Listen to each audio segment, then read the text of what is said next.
எங்களை வாழ வைக்கும் தெய்வத்திற்கு எங்களின் அன்பு காணிக்கை.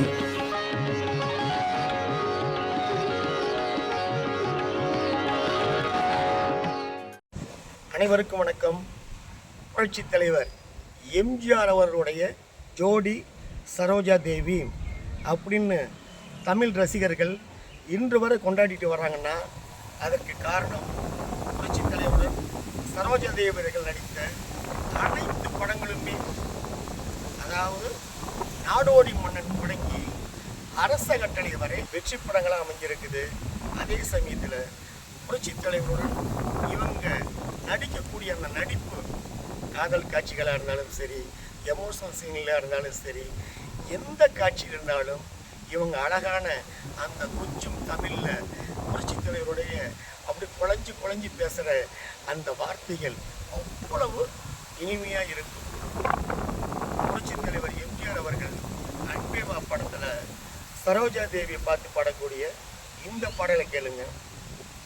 வான் பறவை தன் சிறகினை எனக்கு தந்தால், பூங்காற்று அதன் உதவியும் எனக்கு இருந்தால், வானத்திலே பறந்து செல்வேன், போனவளை அழைத்து வந்தேன், காதலை வாழ வைப்பேன், அழுத முகம் சிரித்திருக்க ஆசைக்கு உயிர் கொடுப்பேன்,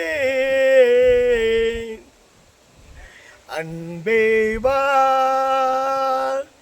அன்பே வா, உள்ளம் என்றொரு கோயிலிலே தெய்வம் வேண்டும் அன்பே வா, கண்கள் என்றொரு சோலையிலே தென்றல் வேண்டும் அன்பே வா, அன்பே வா வா. இப்படி புரட்சித் தலைவருடன் சரோஜா தேவி அவர்கள் நடித்த படங்கள் இன்னமும் நம்ம கண் முன்னாடி அப்படியே நின்றுக்கிட்டு இருக்குது. அந்த படங்களை நம்ம பார்க்கும்போது புரட்சித் தலைவரும் சரோஜா தேவியும் இந்த அளவுக்கு ஒரு டீப்பாக, ஒரு காதலர்களா, ஒரு கணவன் மனைவிகளா எவ்வளோ அருமையாக நடிச்சிருக்கிறாங்கன்றதை நம்ம உணர முடியுது. அதே போல் புரட்சித் தலைவர் எம்ஜிஆர் அவர்களை அவர் மறைஞ்ச பிறகு கூட இவங்க எந்த ஸ்டேஜில் எந்த பேட்டியில் சொல்லும்போது கூட சொல்லுவாங்க, என் அன்பு தெய்வம் எம்ஜிஆர் அப்படின்னு தான் சொல்லுவாங்க. அதே போல் இன்னைக்கு நான் இந்த அளவுக்கு ஒரு துரித வளர்ச்சியில் இருக்கிறேன்னா அதற்கு காரணம் என் அன்பு தெய்வம் எம்ஜிஆர் அப்படிங்கிற மந்திர சொல் அப்படின்னு இவங்க சொல்லுவாங்க. அதாவது இவங்க தமிழ், கன்னடம், தெலுங்கு, ஹிந்தி உள்பட 4 மொழிகளில் 200க்கும் மேற்பட்ட படங்களில் நடிச்சிருக்கிறாங்க. இப்படி 200க்கும் மேற்பட்ட படங்களில் நடித்த போதிலும் புரட்சித் தலைவருடன் நடித்த நாடோடி மன்னன் அப்படிங்கிற படம் தான் இவங்களுடைய வாழ்க்கையில் ஒரு உச்சத்தை தொட்ட அளவுக்கு ஒரு உயர்ந்த இடத்தை கொடுத்தது அப்படின்னு இவங்களே சொல்கிறாங்க.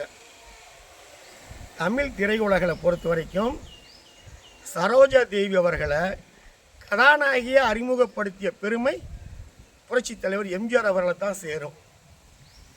இவங்க முதல்ல கன்னடத்தில் கண்ணப்ப பாவதர் அவர்கள் தயாரித்த படத்தில் தான் முதல்ல நடித்தாங்க.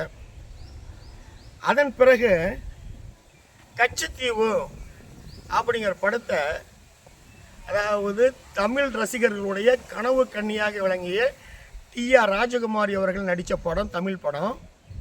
இந்த படத்தை கே. சுப்பிரமணியம் கன்னடத்தை தயாரிக்க நினைச்சார். அப்போ கன்னட நடிகையான அதாவது சரோஜா தேவியை சென்னைக்கு அவன் குடும்பத்தோடு குடியமர்த்தினார். அப்போ அந்த படத்தோட ஷூட் நடந்துக்கிட்டு இருக்குது. படப்பிடிப்பு இடைவேளையில் எல்லாம் அப்படியே உட்காந்துருக்குறாங்க. அப்போ அந்த படப்பிடிப்பு தளத்திலேருந்து வேற ஒரு ஷெட்லேருந்து ஒரு ஹீரோ வர்றாரு. அவரை சரோஜா தேவி அம்மா உள்பட அனைவரும் பார்க்குறாங்க. அவங்கள பார்த்த உடனே, அவர் முகத்தை பார்த்த உடனே சும்மா 1000 சூரியனுடைய பிரகாசம் அவர் முகத்தில் தெரியுது. அந்த அளவுக்கு சும்மா தக தக தக தக தகன்னு தங்கமாக மின்னிக்கிட்டு வர்றாரு. அவரை பார்த்த உடனே அந்த யூனிட்டில் இருந்த அத்தனை பேர் எழுந்து வணக்க சொல்கிறாங்க. இப்படி எல்லாருமே வணக்க சொல்கிறாங்களே அப்படின்ட்டு சரோஜா அம்மா என்ன செய்கிறாங்க, ஏந்திரிச்சு தலைவருக்கு வணக்க சொல்கிறாங்க. வணக்க சொல்லிவிட்டு அந்த படத்தோட டைரக்டர் சுப்பிரமணியங்கிட்ட தலைவர் கேட்குறாரு, யார் இந்த பொண்ணுன்ற மாதிரி கேட்குறாரு. அவர் சொல்கிறாரு. உடனே தலைவர் அந்த பொண்ணுகிட்ட நம்ம சௌக்கியமா, காப்பி சாப்பிட்டியா அப்படின்னு கேட்குறாரு. இவங்களும் சாப்பிட்டேங்க அப்படின்னு தலையசைக்கிறாங்க. அவர் தலைவர் போயிடுறாரு. தலைவர் போன உடனே இவங்க கேட்குறாங்க, ஆமாங்க யார் இவங்க அப்படின்ட்டு. உடனே அவர் சொல்கிறாரு, என்னம்மா எம்ஜிஆர் தெரியலையா அப்படின்ட்டு. இவர் தான் எம்ஜிஆர் அப்படிங்கிற மாதிரி விஷயம் சொன்ன உடனே இவங்க அப்படியே என்னடா இவரா எம்ஜிஆர், இவரா எம்ஜிஆர் அப்படின்னு. அப்போ அந்த டைமில் எம்ஜிஆர்னுடைய செல்வாக்கு என்ன அப்படிங்கிற எந்த ஒரு விஷயமும் தெரியாத இவங்களுக்கு பின்னால் தலைவரோட, புரட்சி தலைவரோட பல படங்கள் கதாநாயகன் நடிக்க போகிறோம் அப்படிங்கிற ஒரு விஷயம் அந்த நிமிஷம் அவங்களுக்கு தெரியல. அப்போ தான் ஆனால் எம்ஜிஆர் அன்னைக்கு தான் பார்க்குறாங்க. இப்போ அதாவது ஆக்சுவலாக புரட்சி தலைவர் தமிழுக்கு இவங்க அறிமுகமாகும்போது ஃபஸ்ட்டு திருடாத படத்தில் தான் இவங்களை அறிமுகப்படுத்துறதுக்கு முயற்சி எடுக்கிறாரு. அப்போ இவருக்கு அந்த கால் முறிவு காரணம் ஏற்பட்டதுனால அந்த படம் வெளிவருவதற்கு தாமதமானதுனால நாடோடி மன்னன் படத்தில் ஹீரோயினே இவரை சரோஜா அறிமுகப்படுத்துகிறாரு. ஃபஸ்ட்டு ஹீரோயின் பானுமதி இறந்துடுற மாதிரி காட்சி. அதுக்கு மேலே இன்டர்வலுக்கு மேலே தான் இவங்க வர்றாங்க. இவங்க வர்ற காட்சி மட்டும் பண்ண கலரில் எடுக்கிறாங்க. இவங்களுடைய அறிமுக காட்சி சும்மா அப்படியே கலரில் அப்படியே அவங்களுடைய அந்த சின்ன முகம், அழகு முகம் சரோஜா தேவி அவங்களுக்கு அந்த முகத்தை கலரில் காமிக்கும்போது ரசிகர்கள்லாம் அப்படியே பிரமிச்சு போகிறாங்க. அதே மாதிரி புரட்சி தலைவருடன் அவங்க அந்த கன்னட பாஷை தான் அவங்க தமிழில் அவன் பேசக்கூடிய அந்த கொஞ்சம் தமிழும் இவங்க அழகும், அதே போல் புரட்சி தலைவருடன் சரோஜா தேவி ஆடி பாடக்கூடிய, அதாவது அந்த தண்ணி வந்துக்கிட்டு இருக்கும், அதுக்கு கீழே தலைவர் சரோஜா நின்று ஆடிக்கூடிய இந்த பாடல், கண்ணில் மின்னல் போல் காணுதே இன்ப, இந்த பாடல் ரசிகர்கள் மத்தியில் செம்ம வரவேற்பு. பட்டி தொட்டியெல்லாம் அதாவது புரட்சி தலைவருக்கு ஜோடி சரோஜா தேவி அப்படிங்கிற ஒரு விஷயத்தை பட்டி தொட்டி எங்கே கொண்டு போன படமாக நாடோடி மன்னன் விளங்குது. அதற்கேற்ற மாதிரி இந்த பாடல் அமையுது. அதே போல் புரட்சி தலைவருடன் நடிச்சிருக்கிறாங்க. அதே மாதிரி நடிகர் திலகம் அவர்களுடன் 22 படங்களில் நடிச்சிருக்கிறாங்க. அதற்கடுத்து ஜெமினி கணேசனோட இவங்க நடிச்சிருக்கிறாங்க. அதாவது இப்போ சரோஜா தேவி அவர்களுடைய வாழ்க்கை வரலாறு சொல்ல போனோம்னா, இவங்க 1938 ஜனவரி 7ஆம் தேதி பிறந்திருக்கிறாங்க. இவருங்க அப்பா பேர் பைரப்பா, அம்மா பேர் ருத்ரம்மா. இவங்களுக்கு சீதா தேவி, பாமா தேவி, சரஸ்வதி தேவி அப்படின்னு 3 அக்கா. 4ஆவது தான் இவங்க பேர் ராதா தேவி. சினிமாவுக்காக சரோஜா தேவி அப்படின்னு மாற்றிக்கிட்டாங்க. இவங்களுக்கு பிறகு ஒரு தங்கை இருக்கிறாங்க, அவங்க வசந்தா தேவி. இப்படிப்பட்ட சரோஜா தேவி அவர்கள் அதாவது திடீர்னு ஒரு செய்தி 14/7/2025 அதாவது தமிழகத்தையே உழுக்கிற அளவுக்கான ஒரு செய்தி. அது என்ன செய்தி? பெங்களூரில் தமது 87வது வயசில் பழம்பெரும் நடிகை சரோஜா தேவி மறைஞ்சிட்டாங்க அப்படிங்கிற செய்தி தமிழகத்தையே ஒரு துன்பக்கடலை நீந்துற அளவுக்கான ஒரு செய்தியாக இருந்தது. அப்படியே எல்லாம் ஆடி போயிட்டாங்க. அவங்க குடும்பத்தை சேர்ந்தவங்க, அவங்க சொந்தக்காரங்க, தமிழ் திரையுலகன, அது மட்டும் இல்லாமல் இந்திய திரையுலகமே, குறிப்பாக அவருடைய ரசிகர்கள் எல்லாத்துக்குமே இது மாபெரும் ஒரு அதிர்ச்சியான ஒரு துயரமான செய்தியாக இருந்தது. அவருடைய செய்தியை கேட்ட உடனே எல்லாமே அவருடைய அந்த பெங்களூரில் இருக்கிற அவருடைய இல்லத்துக்கு போய் அவருக்கு இறுதி மரியாதை செலுத்தினாங்க. அதே போல் அவங்கள அரசு மரியாதையோட நல்லடக்கமும் செஞ்சாங்க. சரோஜாதேவி அவருடைய இந்த மறைவுக்கு அனைவரும் அரசியல் தலைவர்கள் மட்டுமல்லாமல் திரையுலகை சேர்ந்தவங்களும் பொதுமக்கள் எல்லாருமே தங்களுடைய இரங்கலை தெரிவித்தாங்க. தமிழ்நாட்டை பொறுத்த வரைக்கும் மாண்புமிகு தமிழக முதல்வர் அவர்கள், முன்னாள் முதல்வர் அவர்கள், இப்படி அரசியல் தலைவர்கள் எல்லாமே அவங்களுக்கு இரங்கல் செய்தியை கொடுத்துருந்தாங்க. சூப்பர் ஸ்டார் ரஜினிகாந்த் நமது இரங்கல் செய்தி என்ன சொல்லியிருக்கிறாருன்னா, அதாவது தமிழ் ரசிகர்களுடைய மனங்களை நீங்கள் இடம் பெற்றிருக்கிறவங்க சரோஜாவுடைய ஆத்மா சாந்தி அடையிட்டோம் அப்படின்னு ரஜினிகாந்த் அவர்கள் தமது இரங்கல் செய்தியில் சொல்லியிருந்தார். கமல்ஹாசன் இரங்கல் செய்தி கொடுத்துருந்தார். அதே போல் அண்ணன் சிவகுமார் அவங்க இவங்களை பற்றி இரங்கல் செய்தி தெரியுங்களா சொல்லியிருக்கிறாங்க. பொதுவாகவே திரையுலகை விட்டு விலகினவங்க கடைசி காலத்தில் கஷ்டப்பட்டுக்கிட்டு இருக்கிறத நான் ரொம்ப பேர்த்த பார்த்துருக்கிறேன். ஆனால் கடைசி வரைக்கும் செல்வமும் செல்வாக்கும் உடையவங்களாம் திகழ்ந்தவங்க தான் சரோஜா தேவி அப்படிங்கிற மாதிரி அண்ணன் சிவகுமார் அவர்கள் அவருடைய இரங்கல் செய்தியில் குறிப்பிட்டிருந்தார். அதே மாதிரி நடிகர் விஜயகுமார் அவர்கள் என்ன சொல்லியிருந்தாருன்னா, நான் சின்ன வயசுலேருந்தே அவங்களுடைய தீவிரமான ரசிகன். அவங்க சினிமாவில் பேசும் பொழுதும் சரி, நேரில் பேசும்போது கூட அன்போடு விசாரிப்பாங்க. அவங்களுடைய கொஞ்சம் தமிழ் கேட்க கேட்க இனிமையாக இருக்கும்.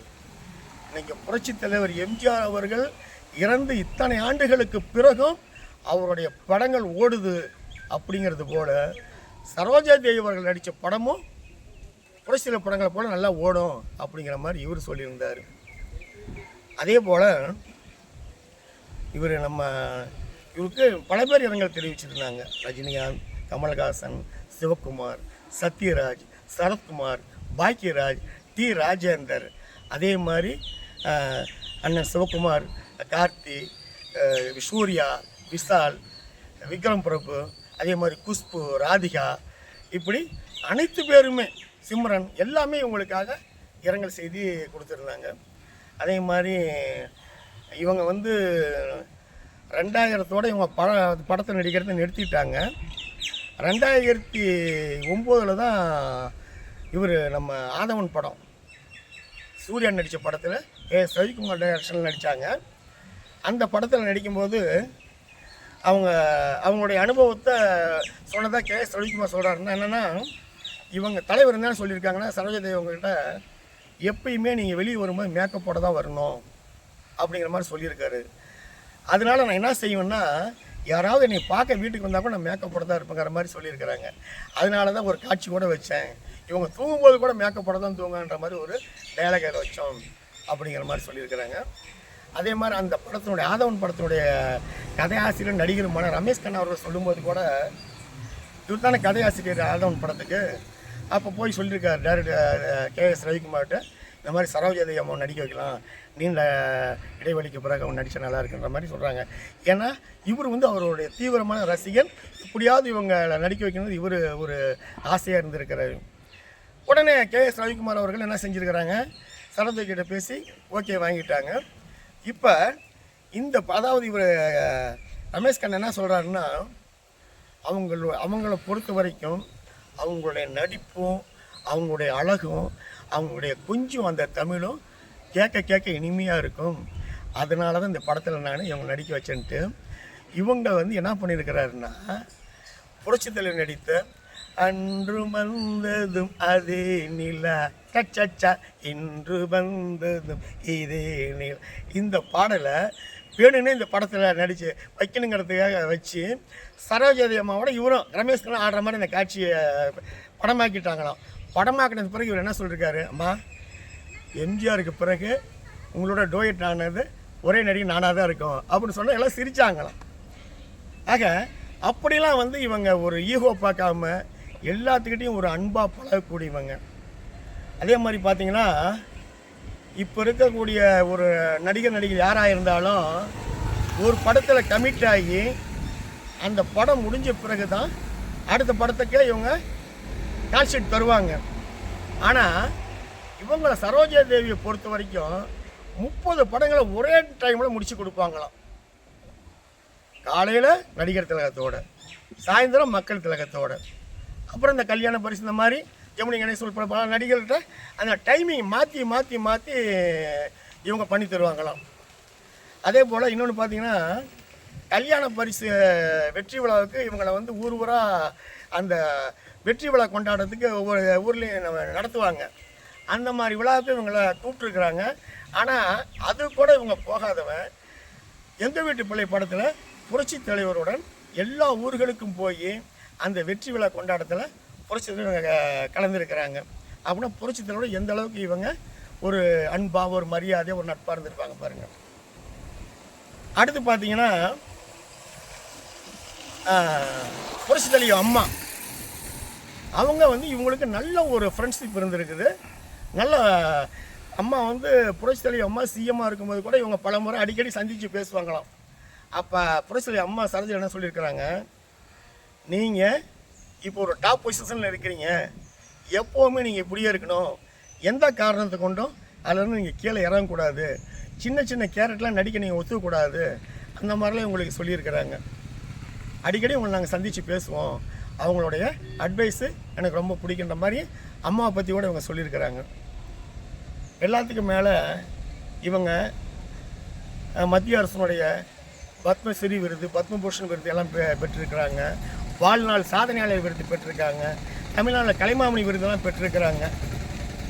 எப்படி பார்த்தாலும் எத்தனை விருதுகள் இவங்க வாங்கி அவங்க அந்த புகழினுடைய உச்சத்தில் இருந்தாலும் நம்ம தமிழ் ரசிகர்களை பொறுத்த வரைக்கும் புரட்சி தலைவர் எம்ஜிஆருடைய ஜோடி சரோஜா தேவி அப்படின்னு நாடோடி மன்னன் தொடங்கி அரச கட்டளை வரைக்கும் 26 படங்களில் புரட்சி தலைவருடன் நடித்து தமிழ் ரசிகர்களுடைய மனசில் நீங்கள் இடம்பெற்று இன்னைக்கு வரைக்கும் அவங்கள போற்றக்கூடிய வகையில் தமிழ் ரசிகர்கள் இன்னைக்கு அவங்க மறைஞ்சிட்டாங்க அப்படின்னு செய்தி கேட்டு எம்ஜிஆர் ஜோடி போச்சு அப்படின்னு ஒவ்வொரு புரட்சி தலைவர் ரசிகர்களும் வேதனைப்படுற அளவுக்கான ஒரு சூழலை வந்து இந்த 14/7/2025 அன்னைக்கு கொண்டு வந்திருக்குதுன்னா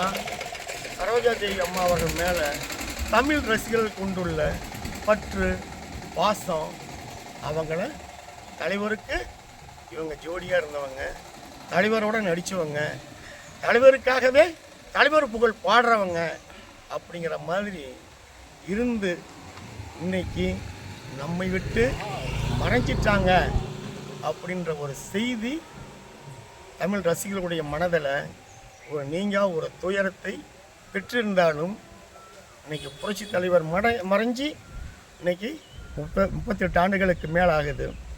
புரட்சி தலைவர் மறைஞ்சி 38 ஆண்டுகளுக்கு மேலாகியும் அவர் புகழ் மறையவில்லை. அவர் படங்களை பார்த்து புரட்சி தலைவரை நம்ம ரசிக்கிற மாதிரி அவருடன் நடித்த சரோஜா தேவி அம்மா அவருடைய புரட்சி தலைவரும் சரோஜா தேவி அம்மாவும் சேர்ந்து நடித்த அந்த படங்களை நம்ம பார்த்து நம்ம இன்னும் சரோஜா தேவி அம்மாவும் புரட்சி தலைவர் போல் இருக்கிறாங்க நம்மக்கிட்ட அப்படிங்கிற மன நிறைவு நம்ம அடைஞ்சிக்கணுங்கிறது தான் நம்ம எல்லோருடைய ஒரு, அதாவது நம்மளை தேர்த்திக்கிற ஒரு விஷயமா இருக்குது. அந்த வகையில் புரட்சி தலைவருடன் 26 படங்களில் நடித்து இன்றைக்கும் தமிழ், தெலுங்கு, கன்னடம், ஹிந்தி உள்பட அனைத்து மொழிகளிலும் இந்திய திரையுலகளை பொறுத்த வரைக்கும் இன்னமும் ஒரு ரசிகர் மனதில் ஒரு இடம்பெற்று அவங்களுடைய அதாவது சரோஜாதேவி அவர்கள் மிகப்பெரிய ஒரு நடிகை. அவங்க எப்படி தன் நடிப்புக்காக தன்னை அர்ப்பணித்து காலம் நேரம் ஒரு நாளைக்கு 18 மணி நேரம் கூட உழைப்பாங்களாம். உழைப்புக்கு மிக முக்கியத்துவம் கொடுக்கக்கூடியவங்களாக இருந்தவங்க.